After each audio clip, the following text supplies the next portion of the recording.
देखिए, बाबर को तो मुझे लगता है कि जाती अना की भेंट चढ़ा दिया गया है। कुछ लोग सिलेक्शन कमेटी में ऐसे जो बाबर को पसंद नहीं करते, और माइक हैसन भी उनकी हाँ में हाँ मिला रहे हैं, क्योंकि वो कोचिंग के लिए आए हैं, 2 साल का कॉन्ट्रैक्ट है, डॉलर्स उन्हें मिल रहे हैं। तो वो कहते हैं कि मैं बोर्ड की पॉलिसी टो करूं। हालांकि बाबर जैसा बैट्समैन पाकिस्तान में, आप देखें 2015 में उसने डेब्यू किया था। मई 2015 में अपना वनडे डेब्यू मैंने कवर किया था गद्दाफी स्टेडियम लाहौर में वर्सेस जिम्बाब्वे। उसके बाद से 10 साल में आप मुझे बताएं कौन सा सुपरस्टार आया है पाकिस्तान के पास। शाहिन शाह अफरीदी आए 2018 में, लेकिन उनकी परफॉर्मेंस में अप्स एंड डाउन से। तो बाबर के साथ ज्यादती कर रहे हैं। एक तजुर्बाकार बैट्समैन की आपको जरूरत है। लेकिन जो माइक हैसन का फार्मूला है कि मार धाड़ करो, लगता है कि इंटेंट उन्होंने ये कह दी कि अग्रेसिव इंटेंट हो, तो अग्रेसिव इंटेंट अच्छी बॉलिंग के खिलाफ फल जाएगी। लेकिन बाबर के साथ ज्यादती है। रिजवान भी जो है वो उन्होंने कैरेबियन प्रीमियर लीग में रन स्कोर किए। अब रिजवान भी बाहर है। हारिस को बहुत ज्यादा प्रमोट किया जा रहा है। 10-11 इनिंग्स में नाकामी के बाद उनको जो है कल वन डाउन भेजा गया और उन्होंने रन्स कर दिए। एक मैच में रन्स करने से और जिस अंदाज से उन्होंने रन्स किए हैं कि निकल निकल के मार रहे हैं, अच्छी बॉलिंग के खिलाफ वो फंस जाएंगे। तो मेरे ख्याल में बाबर और रिजवान जैसे तजुर्बाकार खिलाड़ियों की कमी हमें शिद्दत से महसूस होगी। इकबाल साहब, ये बताइएगा, इंडियन टीम है उसके हवाले से बात कर लेते हैं। आपका तजर्बा क्या कहता है, आपका एनालिसिस क्या कहता है, इंडिया के कौन कौन से खिलाड़ी ऐसे हैं जो कि आज पाकिस्तान के मैच में पाकिस्तान के ख़िलाफ़ जो है वो ज़रा अच्छी कारकर्दगी का मुजाहरा कर सकते हैं? वो जो प्लेयर्स टू वॉच होते हैं वो कौन से हैं इंडिया के? देखिए, वैसा अगर देखें आप, पाकिस्तान और इंडिया का जब भी मुकाबला हुआ बड़ा सख्त हुआ है, लेकिन इस मर्तबा वो विराट कोहली जो हमेशा फंस के पाकिस्तान के खिलाफ बैटिंग करता था, मैन ऑफ क्राइसिस था, वो टीम में नहीं है। रोहित शर्मा टीम में नहीं है।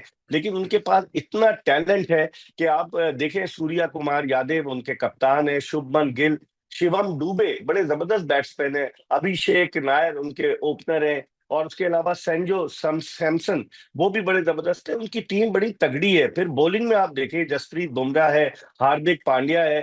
हार्दिक पांड्या जब मैच खेलते हैं तो आपने देखा होगा कि उनके हाथ में जो घड़ी होती है, वो 20 करोड़ रुपए उसकी भारतीय करेंसी में मालियत है। पाकिस्तानी तकरीबन 60 करोड़ रुपए की घड़ी है।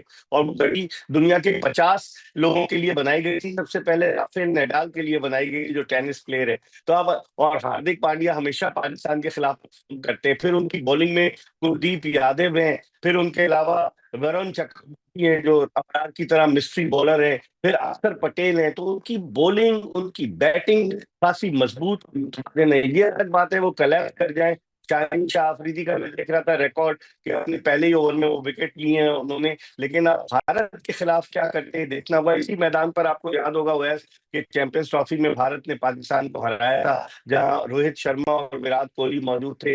ना अब उस टीम के श्रेयस अय्यर इस टीम में, ना विराट कोहली है, ना रोहित शर्मा है। लेकिन फिर भी एक यंग टीम है, एनर्जेटिक टीम है, टफ टाइम देगी। ऑन पेपर मजबूती नजर आती है। आप देखें इस वक्त T20 की वर्ल्ड रैंकिंग में भारत नंबर 1 है।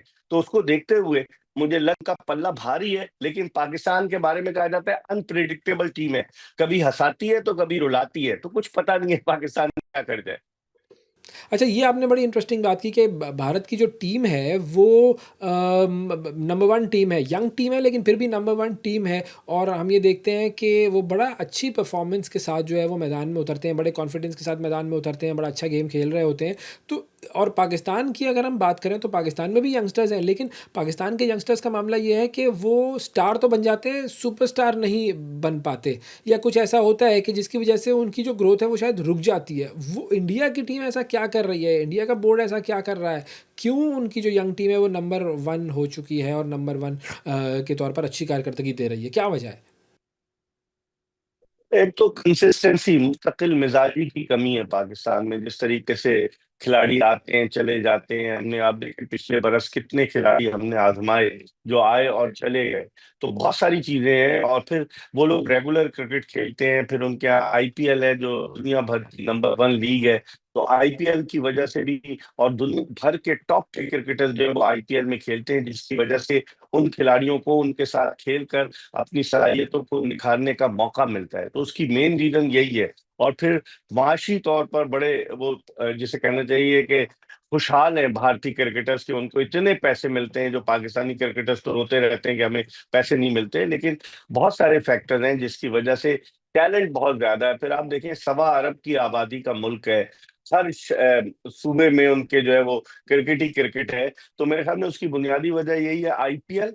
और फिर उसके अलावा बुनियादी वजह ये भी है कि उनके खिलाड़ियों को पैसे अच्छे मिलते हैं और दुनिया के टॉप क्रिकेटर्स के साथ खेलते हैं, जिसकी वजह से उनकी परफॉर्मेंस और बेहतर होती है। अच्छा, अगर हम पाकिस्तान की टीम की बात करें तो पाकिस्तान के आज के मैच के हिसाब से जो प्लेयर्स टू वॉच हैं वो कौन से होंगे? कौन से प्लेयर्स भारत के लिए खतरनाक साबित हो सकते हैं आज के मैच में? देखिए, हमारी अगर स्ट्रेंथ की आप बात करें, एक तो फखर जमान मोस्ट सीजन कैंपेनर, सबसे तजुर्बाकार खिलाड़ी, रन स्कोर कर रहा है, उस पर सबकी नजरें होंगी। एक तो फखर जमान हमारे लिए बड़ा इंपॉर्टेंट है। दूसरे, जिस तरह की परफॉर्मेंस मोहम्मद नवाज ने दी है, ऑलराउंड कारकर्दगी, वो दो इंपॉर्टेंट प्लेयर्स हैं।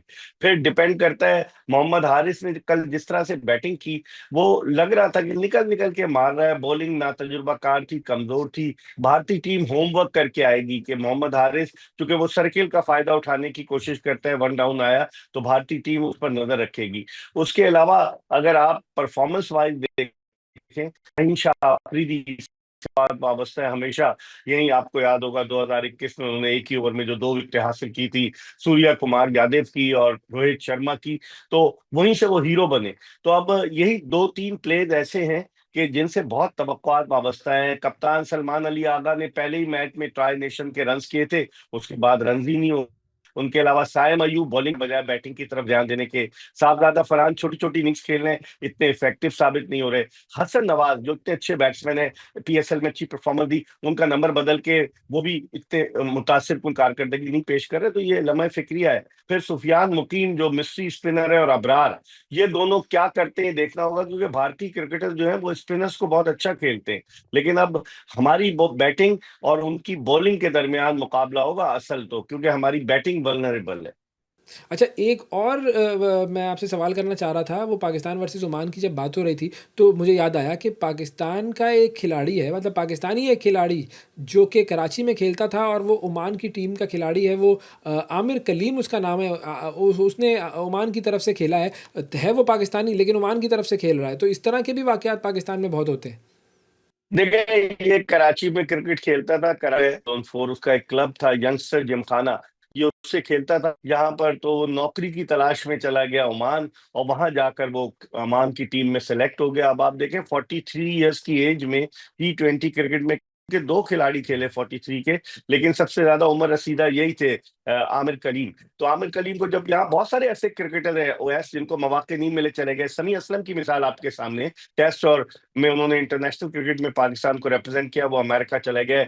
हम्माद आजम जो T20 वर्ल्ड कप में थे 2010 के, वो अमेरिका चले गए। रमीज राजा जूनियर, बेशुमार क्रिकेटर्स हमारे पाकिस्तान में। क्या टैलेंट की कदर नहीं है, जिसकी कोई जान पहचान है, जिसको के ज्यादा कोच और सिलेक्शन कमेटी और कप्तान जिसको ज्यादा पसंद करते हैं, उसी की गुड्डी चढ़ती है, जिसे पिया चाहे वही सुहागन वाली बात है यहाँ पाकिस्तान में।